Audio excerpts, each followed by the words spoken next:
বদরের যুদ্ধের আগের রাত্রে বৃষ্টি হয়েছে। বদরের যুদ্ধের আগের রাত্রে কি হয়েছে? ওই বৃষ্টির সম্পর্কে আল্লাহ পাক বলেছেন এটা হলো রহমতের বৃষ্টি, যাতে তোমাদের কলব শক্ত হয়। আর আমাদের হাতে এখন 15-20 মিনিট সময় আছে, আমরা গুটিয়ে নিব। তো তাফসীর কোনটা পড়বেন বিগিনাররা? তাফসীরে মাআরিফুল কুরআন, ঠিক আছে, বাংলা অনুবাদ আছে। আর যারা একটু স্টাডি করেন বেশি তারা পড়বেন ইবনে কাসির এবং জালালাইন। জালালাইনটা সবচেয়ে মজা পাবেন, স্বাদ পাবেন, অনেক কিছু আছে। জালালাইনের মধ্যে এত এত রস আছে, এত নূর আছে, মারিফত আছে, যেটা আমি অন্য তাফসীরে পাই না। আল্লাহ পাক লেখককে জান্নাতুল ফিরদাউস দান করুন। দুজন সংকলন করেছেন। তো এরপরে আমরা ইলম অর্জনের পরে দ্বিতীয় যে কাজটা করা দরকার পুরো গ্লোবাল প্রেক্ষাপটে এবং উম্মার জন্য ব্যক্তিগত পর্যায়ে সব ক্ষেত্রে দ্বীনের স্বার্থে, সেটা হলো ইলম অনুযায়ী আমল করতে হবে। ইলম অনুযায়ী আমল শুরু হবে ভাই আগামীকাল থেকে না, আজকে রাত থেকে ইনশাআল্লাহ। আগামীকাল থেকে আমল না, এখন থেকে আজকে রাত থেকে আমল ইনশাআল্লাহ।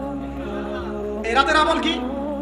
ঘুমানোর সময় ঘুমানোর সুন্নত, সূরা মুলক তেলাওয়াত করবেন, আয়াতুল কুরসি পড়বেন, সূরা ফাতিহা, ফালাক, নাস, ইখলাস, পারলে সূরা ওয়াকিয়া ইত্যাদি পড়ে নিজেকে দম করে নেবেন, ব্যাস, তারপরে ঘুমিয়ে যাবেন।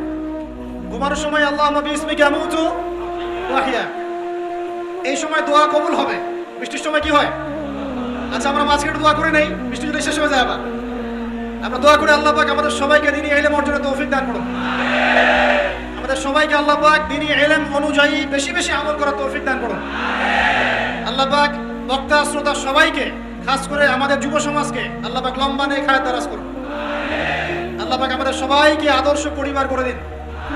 আমাদের সন্তানদেরকে আল্লাহ পাক মানুষ করার তৌফিক দান করুন। আমাদেরকে আল্লাহর ঘর জিয়ারতের তৌফিক দান করুন। আল্লাহ পাক আমাদের সবাইকে দিন রাত দাওয়াতের কাজ করার তৌফিক দান করুন। আল্লাহ পাক আমাদের সবার মধ্যে যে অসুস্থতাগুলো আছে সমস্ত অসুস্থতা আল্লাহ দূর করে দিন। আল্লাহ পাক আমাদের হায়াতে রিজিকে বরকত দান করুন। আল্লাহ পাক আমাদের মা বোনদেরকে পর্দায় থাকার তৌফিক দান করুন। আল্লাহ পাক আমাদের সমাজ, আমাদের রাষ্ট্র, আমাদের প্রশাসন, আমাদের সরকার সবাইকে হেদায়েত করুন। আল্লাহ পাক আমাদের মধ্যে আপোষে মিল মহব্বত দান করুন। আল্লাহ পাক আমাদেরকে আল্লাহর জমিনে আল্লাহর দ্বীন কায়েমের তৌফিক দান করুন। 2 নম্বর কাজ, ইলম অনুযায়ী আমল করা। ইলম অনুযায়ী আমল শুরু হবে কালকে থেকে, এখন থেকে। আমল করা মানে হচ্ছে এক কথায় আমাদের জীবনের প্রতিটা কাজ রাসূলুল্লাহ সাল্লাল্লাহু আলাইহি ওয়াসাল্লামের সুন্নাহ মাফিক করব ইনশাআল্লাহ। রাজি আছি তো ইনশাআল্লাহ? এই ঘুম থেকে শুরু হবে। আপনার ঘুমটা এখন সুন্নাহ মাফিক হবে, আমারটা কিন্তু হবে না। এই যে রাত্রে করে আমরা জার্নি করছি, এটা সুন্নাহ মাফিক হচ্ছে না। আল্লাহর কাছে মাফ চাই, আল্লাহ পাক ওজর দেখবেন ইনশাআল্লাহ। তবে অভ্যাস করবেন এশার নামাজের পরেই কি করতে? ঘুমাতে, যাতে করে তাহাজ্জুদে আপনি উঠতে পারেন। ওই বরকতময় সময় আল্লাহ পাক প্রথম আকাশে নেমে আসেন। কিভাবে নেমে আসেন এটা বোঝার বা জানার দরকার নাই আমার। আল্লাহ পাকের রহমত নেমে আসে। আল্লাহ রাব্বুল আলামিন আহ্বান করতে থাকেন, কে আছো আমার কাছে কিছু চাইবে আমি তোমাকে দিব। কে আছো আমাকে ডাকবে আমি তোমার ডাকে সাড়া দিব। কে আছো আমার কাছে ক্ষমা চাইবে আমি তোমাকে ক্ষমা করে দিব। আমরা তখন ঘুম, মাশাআল্লাহ। কারণ আমরা টিকটক চালিয়েছি 3টা পর্যন্ত, ফেসবুক ইউটিউবিং করেছি 2:30-3টা পর্যন্ত। শেষ রাত্রে আল্লাহ পাক যখন নেমে আসে আহ্বান করেন, নাফরমান গাফেল বান্দা আমরা ঘুমিয়ে থাকি। আস্তাগফিরুল্লাহ। অথচ ওই সময়ে যে দোয়াই করা হবে আল্লাহ কবুল করবেন ইনশাআল্লাহ। আমাদের দোয়ার অভাব, কত দোয়া, কত চাওয়ার জন্য হুজুরের কাছে আসতে হয় না।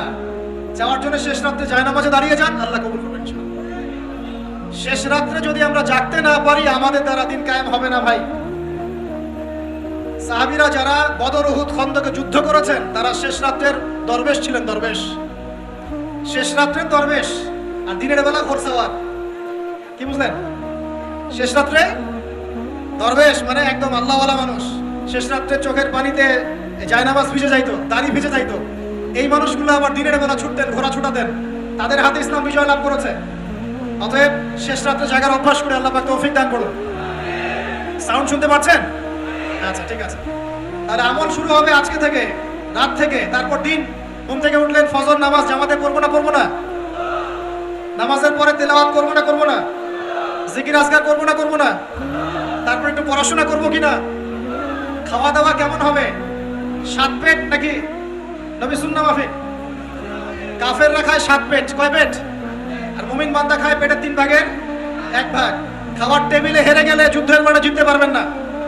খাওয়ার টেবিলে হেরে গেলে যুদ্ধের মাঠে জিততে পারবেন না। যুদ্ধ মানে আদর্শিক যুদ্ধের কথা বলছি, ইলেকশনের যুদ্ধের কথা বলছি না, ঠিক আছে? আল্লাহ মাফ করো। তো এই সিজনগুলো আসলে অনেক ভাই মারা যায় কিনা? আল্লাহ পাক আমাদেরকে আপোষের এই ফিতনা থেকে হেফাজত করুন। ভাইয়ে ভাইয়ে মারামারি লাগিয়ে দিয়ে নাকে তেল দিয়ে ঘুমায় ওরা ভাইয়ে ভাইয়ে মারামারি লাগিয়ে দিয়েছে, ভাই ভাই মুসলিম মুসলিম ভাই ভাই, ওরা এখন মারামারি কর, আমরা নাকে তেল দিয়ে ঘুমাই। এই হলো অবস্থা। আর আমরা বুঝতেও পারছি না যেটা আমরা ওদের ষড়যন্ত্রের মধ্যে পড়ে গেছি। আল্লাহ আমাদেরকে মাফ করুন। অনেক ইসলামপন্থী ভাই ওখানে নেমে পড়েন, কি মনে করে নামেন আল্লাহ ভালো জানেন। তবে জেনে রাখেন, এই পথে নবী সাল্লাল্লাহু আলাইহি ওয়াসাল্লামের দাওয়াত এবং ইকামত দিন ছিল না। নবী সাল্লাল্লাহু আলাইহি ওয়াসাল্লামের পথেই দিন কায়েম হবে ইনশাআল্লাহ। আল্লাহ পাক আমাদেরকে পশ্চিমা গোলক ধাঁধা থেকে হেফাজত করুন। এখন আসেন ভাই, তাহলে আমরা আমাদের জীবনের প্রত্যেকটা কাজ যদি নবী সুন্নাহ মাফিক করি, এলেম অনুযায়ী আমল হয়ে যাবে ইনশাআল্লাহ। রাজি আছি তো ভাই? বাস এতটুকু কথা। এখন শুধু কি ব্যক্তিগত আমলই আমার দিনের অন্তর্ভুক্ত, না আমার পরিবার, সমাজ, অর্থনীতিও আছে? কোনটা? আমার পারিবারিক জীবন তাহলে কার সুন্নত মোতাবেক চলবে? নবী সুন্নত না পশ্চিমা সুন্নত? আর পরিবারগুলো পশ্চিমা সুন্নতে চলে না, পশ্চিমা কালচার। জন্মদিন করেন, বিবাহ বার্ষিকী করেন, আর কত কি করেন, হ্যাঁ তাই না? সাজগোজ থেকে শুরু করে কাপড় চোপড়, পোশাক আশাক, বাথরুমের টয়লেট পর্যন্ত। বাথরুমের টয়লেট তো সব ইংলিশ নাকি? হ্যাঁ, তো নবী সুন্নাহ মাফিক এখানে তো আপনি বসতে পারবেন না। নবী সুন্নাহ মাফিক এখানে আপনি বসতে পারবেন না। তো মালয়েশিয়ার একটা কনফারেন্সে বলে আসছিলাম যে নবী সুন্নাহ মাফিক বসা মানে হচ্ছে বাম পায়ে ভর দিয়ে ডান পায়ে একটু উঁচু করে বসা। ইলম অর্জন করতে থাকেন, হাদিসের মধ্যে পাবেন। নবী সাল্লাল্লাহু আলাইহি ওয়াসাল্লাম ইস্তেনজা করতে বসতেন বাম পায়ে ভর দিয়ে ডান পায়ে একটু উঁচু করে। যারা এভাবে বসে তাদের ইস্তেনজা খুব সুন্দর হয়, ক্লিয়ার হয়ে যায়। আর আপনি ইংলিশ টয়লেটে বসেন দেখি, কেমনে বসবেন? পারবেন? তাহলে এই যে বললাম, প্রতিটা জায়গায় ফিতনা, প্রতিটা জায়গায় ফিতনা। তো বাসায় অ্যাটলিস্ট এমন ওয়াশরুম রাখেন যেখানে নবী সুন্নাহ মাফিক ইস্তেনজা করা যায়। আর যখন সফর করবেন দেশের বিভিন্ন জায়গায়, তখন দেখবেন মাশাআল্লাহ আরো লেটেস্ট পদ্ধতি আছে। ছোট ছোট কিছু গামলা রেখে দেওয়া হয়েছে, ওখানে দাঁড়ায় করতে হবে, বসার কোনো অপশন নাই। আর সব সমান মাপের। মনে করেন একজন লম্বা 5 ফিট, একজন 6 ফিট, একজন 4 ফিট 3 ফিট, এমন কেমনে কি ধরে কিভাবে করবে? মাপটা কিভাবে সমান করবে বলেন তো? একটা হাদিস আমার বুঝে আসছে এই সফর করতে করতে, সেটা হচ্ছে, আমি কখনো বলিনি এভাবে যে পশ্চিমা সভ্যতা হচ্ছে ইয়াজুজ আর মাজুজ, এটা আমি বলি নাই। কিন্তু আমি বুঝতে পারছি, আমি ভিতর থেকে ফিল করছি, আপনি একমত হন না হন, যে ওদের মধ্যে ইয়াজুজ আর মাজুজের খাসলত বা চরিত্র আছে 100%। আমি একটা হাদিস বলি, শেষ করে দিব, আর সময় নেই, 10 মিনিট আছে। এই হাদিসটা শোনেন। নবী সাল্লাল্লাহু আলাইহি ওয়াসাল্লাম একদিন ঘুম থেকে উঠলেন ভয়ে পেয়ে, আতঙ্কিত। নবীজি ভয়ে পেয়ে আতঙ্কিত হয়ে ঘুম থেকে উঠে বলছেন, লা ইলাহা ইল্লাল্লাহ, লা ইলাহা ইল্লাল্লাহ। তার স্ত্রী পাশে যিনি শুয়ে আছেন তিনি বলছেন নবী সাল্লাল্লাহু আলাইহি ওয়াসাল্লাম বলছেন, ওয়াইলুল লিল আরব, ওয়াইলুল লিল আরব মিন শাররি কাদ ইখতারাব। আরব জাতির জন্য ধ্বংস, আরব জাতির জন্য ধ্বংস। কি ভয়ঙ্কর ফিতনা ধেয়ে আসছে ওদের দিকে, কি ভয়ঙ্কর ফিতনা ধেয়ে আসছে। এবং তিনি হাতের ইশারা করে দেখালেন এইভাবে, আজকে নবীজি বলছেন 1400 বছর আগের কথা, 1445 বছর আগের কথা, 1445 বছর আগে নবীজি বলেছেন, আজকে ওই সময়, আজকে ইয়াজুজ আর মাজুজের যে দেয়ালের কথা মনে আছে? জুলকারনাইনের সময় দেয়াল, এই দেয়াল এতটুকু পরিমাণ খুলে দেয়া হয়েছে, এতটুকু পরিমাণ খুলে দেয়া হয়েছে 1400 কত বছর আগে। তখন তার স্ত্রী বলছেন, আনুহলিক ওয়া ফিনা সালিহিন, আনুহলিক ওয়া ফিনা সালিহিন ইয়া রাসূলুল্লাহ। হে আল্লাহর রাসূল সাল্লাল্লাহু আলাইহি ওয়াসাল্লাম, আমাদের মধ্যে ভালো মানুষরা থাকা সত্ত্বেও কি আমরা ধ্বংস হয়ে যাব? আপনি যে বলছেন ওয়াইলুল লিল আরব, আরবদের জন্য ধ্বংস। নবীজি বলছেন, নাম হ্যাঁ ধ্বংস হয়ে যাবে। ইযা কাসুরাতিল খাবাস, যখন নগ্নতা, বেহায়াপনা, অশ্লীলতা সমাজে রন্ধ্রে রন্ধ্রে ছড়িয়ে পড়বে, তখন আলেম জালেম সব ধ্বংস হবে। এই হাদিসটা অকাট্য হাদিস, বুখারী মুসলিমে, মানে এটা সহিহ, এটা বিষয়ে কোনো সন্দেহ নেই। তাহলে নবীজি 1445 বছর আগে বলছেন যে আরবদের জন্য ধ্বংস ধেয়ে আসছে, এবং দেয়াল এভাবে খুলে দেওয়া হয়েছে। কাদের দেয়াল? ইয়াজুজ আর মাজুজ। আর ইয়াজুজ আর মাজুজের সাথে আরবদের ধ্বংসকে সম্পর্কিত করা হলো না? ইয়াজুজ আর মাজুজের সাথে আরবদের ধ্বংসকে সম্পৃক্ত করা হলো এবং বেহায়াপনাকে সম্পৃক্ত করা হলো, তাই না? বুঝতে পারছেন? আরব জাতির ধ্বংসের সাথে ইয়াজুজ মাজুজকে কানেক্টেড করা হলো এবং অশ্লীলতাকে কি বলেন, অশ্লীলতাকে কানেক্টেড করা হলো। এখন আপনি চিন্তা করে দেখেন, সারা বিশ্বে পর্নোগ্রাফি কারা ছড়িয়ে দিয়েছে? বলেন দেখি, পর্নোগ্রাফি কি বেহায়াপনা না? সমাজের যখন সমাজের রন্ধ্রে রন্ধ্রে বেহায়াপনা ছড়িয়ে পড়ে নাই?